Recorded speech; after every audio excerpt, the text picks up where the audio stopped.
छोटे बच्चों को आज भी छोटे शहरों और गांवों में एक ऐसे जीव का खौफ दिखाया जाता है जो है ही नहीं। बार बार कहा जाता है कि हौवा आ जाएगा।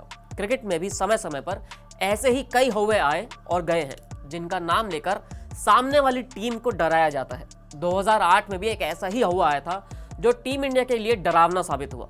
ये खौफ अजंता मेंडिस का था, एक मिस्ट्री स्पिनर जिसने अकेले दम पर टीम इंडिया से एशिया कप छीन लिया था।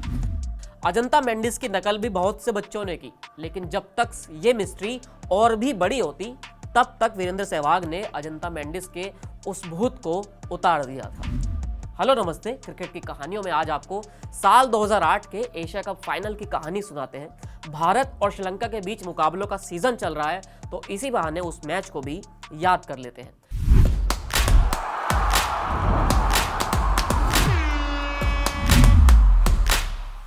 बात 2008 की है। तब तक मुंबई पर हमला नहीं हुआ था और श्रीलंका की टीम पर पाकिस्तान में अटैक नहीं हुआ था। यानी पाकिस्तान में क्रिकेट चल रहा था और तमाम टीमें वहां का दौरा कर रही थी। एशिया कप भी वहीं रखा गया। भारत, श्रीलंका, बांग्लादेश समेत कुल 6 टीमें खेल रही थी। टीम इंडिया फाइनल में पहुंच गई। कराची में फाइनल हुआ और सामने श्रीलंका की टीम थी। श्रीलंका के लिए यह होम ग्राउंड जैसा लग रहा था, क्योंकि तमाम पाकिस्तानी फैंस श्रीलंका को ही सपोर्ट कर रहे थे, क्योंकि उसके पास भारत को हराने का मौका था।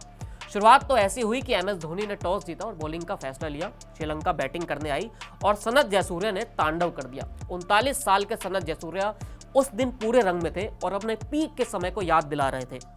दूसरे छोर से विकेट गिर रहे थे, लेकिन सनत जयसूर्या ऐसे खेल रहे थे कि मानो वो किसी दूसरी पिच पर ही खेल रहे हो। काफी देर के बाद जाकर जयसूर्या को तिलक रत्न दिलशान का साथ भी मिला।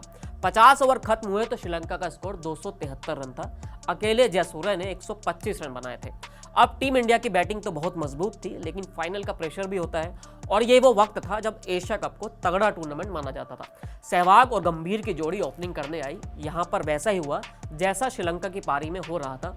सहवाग मानो अलग पिच पर बैटिंग कर रहे थे और बाकी पूरी टीम इंडिया अलग ही खेल रही थी। गंभीर बहुत जल्दी आउट हो गए, लेकिन सहवाग ने ना आओ देखा ना ताव देखा, बस अटैक किया। पावर प्ले खत्म होने तक वीरू की 50 हो गई थी। उन्होंने सिर्फ 35 बॉल खेली और 60 रन बना दिए। टोटल 12 चौके उन्होंने मारे थे। 10 ओवर खत्म भी नहीं हुए थे कि सहवाग 60 रन बनाकर आउट हो गए। सहवाग को अजंता मेंडिस ने ही आउट किया। मेंडिस ने अभी 2-4 महीने पहले ही डेब्यू किया था। किसी को मालूम नहीं था कि वो कैसे बॉल फेंकते हैं। बस हल्ला इतना था कि मेंडिस एक मिस्ट्री बॉलर है। सहवाग का विकेट लेने के बाद मेंडिस के मुंह खून लग गया था। एक एक करके सब आउट होते चले गए। 76 पर दूसरा विकेट गिरा और फिर 100 से पहले आधी टीम इंडिया आउट हो गई। विकेट लेने वाले सिर्फ अजंता मेंडिस ही थे। टीम इंडिया का ऐसा कोलैप्स लंबे वक्त के बाद देखने को मिल रहा था। बस कप्तान एमएस धोनी एक छोर थामे हुए थे। उन्होंने भी 49 रन बनाए, लेकिन एक अकेला कब तक लड़ेगा। टीम इंडिया 173 पर ऑल आउट हो गई। मैच खत्म हुआ तो मेंडिस के खाते में सिर्फ 13 रन थे और 6 विकेट उन्होंने लिए थे। श्रीलंका एशिया कप का चैंपियन बन गया था। 2008 में मेंडिस का हौवा बरकरार रहा था, लेकिन 2009 में जब टीम इंडिया ने श्रीलंका का दौरा किया तब यहां पर सब कुछ बदल चुका था। 2008 में अजंता मेंडिस ने भारत के खिलाफ 6 मैच खेले थे और उसमें 19 विकेट लिए थे, लेकिन 2009 में 8 मैच खेले और सिर्फ 8 ही विकेट मिले। इस दौरान सहवाग, सचिन, रैना और धोनी ने श्रीलंका के दौरे पर मेंडिस पर ऐसा अटैक किया कि पूरी दुनिया ने देखा कि किस तरह किसी बॉलर की मिस्ट्री को खत्म किया जाता है। जिन्होंने अजंता मेंडिस का वो पीक पीरियड देखा होगा वो जानते हैं कि तब क्या गजब का माहौल रहता था।